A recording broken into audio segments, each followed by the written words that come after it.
Everyday Tactical Vids here with another review. It's Tim, and today we're taking a look at these shotgun shell cards.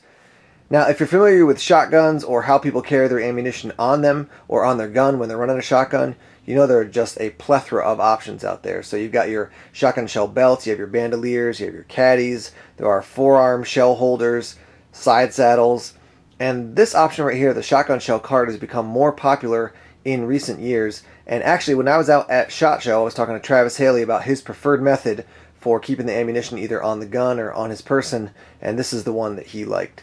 It's a relatively simple item. They're available from a lot of different websites out there, but they're basically built the same way. So you've got either 5, 6, sometimes 7, or even up to 8 different elastic loops. So you got elastic across here.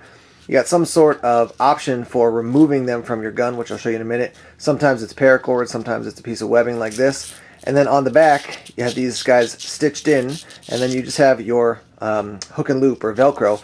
And basically you're going to put that on the side of your receiver, run through your shells, and then when you're done, tear off the entire panel, and you can just put another new one on. So I'll show you how to actually put this onto my gun. I'm going to mount it onto the receiver right now, and then I'll show you what the reloading process looks like.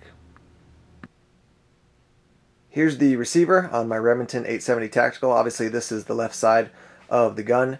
Got some rubbing alcohol on this paper towel, and I just want to wipe this off, get any dirt or grease off the side of it, and that'll make sure that the Velcro attaches more effectively when I put that on. So step 1 is just make sure the side of your receiver is nice and cleaned off.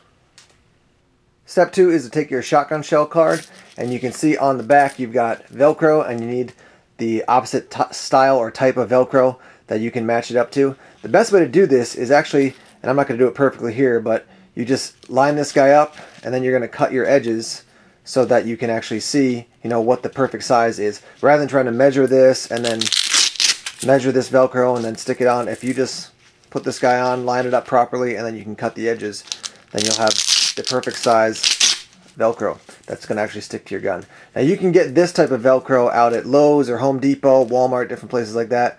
As you can see, this is the real deal Velcro. There are lots of different what they call hook and loop options out there, but this is real Velcro. And when you peel back this plastic, there is a sticky substance on the backside, so you can actually attach it to your gun. So I'll show you what that looks like in 1 second here.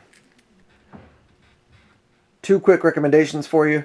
First one is that I would cut your Velcro, the backing, straight across, and then line that piece up with the end that has the pull tab. So don't try to line this up and then bring it down here and then cut here, because this is going to be in your way. So line it up with this end, and then nice and smooth, flatten it out, and then you're going to actually cut it nice and even along the edge. Be careful you don't actually cut the shotgun shell card as opposed to just the backing.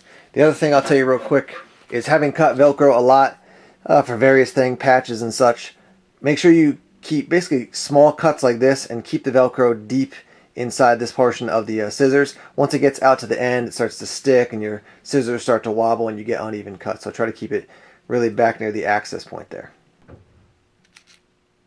Here's what it looks like when it's all trimmed up, nice and even here. And now I'm going to take the backing off and actually put that on the receiver. Here's what it looks like when you get the Velcro attached to your receiver. It does cover up what says Remington 870 Express here. It doesn't cover up your serial number, but I've covered that just because I don't want that out on the internet.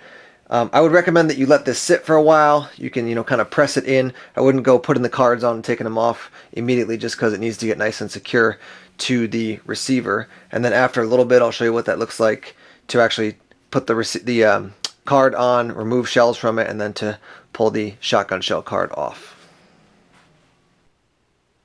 Here's what it looks like when it is fully installed. I'll give you a close-up. When you want to remove the shell card, grab a hold of the end tab here, pull, comes right off. Once it's attached to the receiver, it operates like pretty much any other standard side saddle. So for me, I'd break my gun off, throw in a shell, throw the pump forward, engage, same thing again, engage. Now,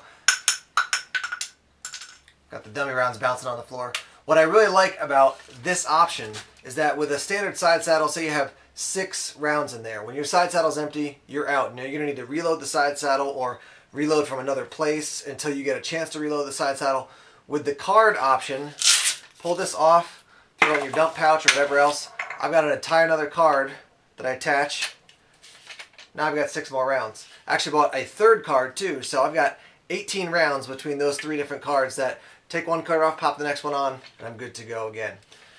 I've been very happy with this so far. I haven't taken out into the field to use it, but doing some reloads here in the house, it's been very easy to operate. And the nice thing is when they wear out, you can just buy new cards. You don't have to worry about taking your whole, a side saddle out of the receiver or taking out body pins, whatever it might be. So I've been impressed so far, and when I get out into the range and shoot with this, I'll let you know how it functions as well. So as always, thanks for checking out the video. Please subscribe and like, and we'll see you guys soon.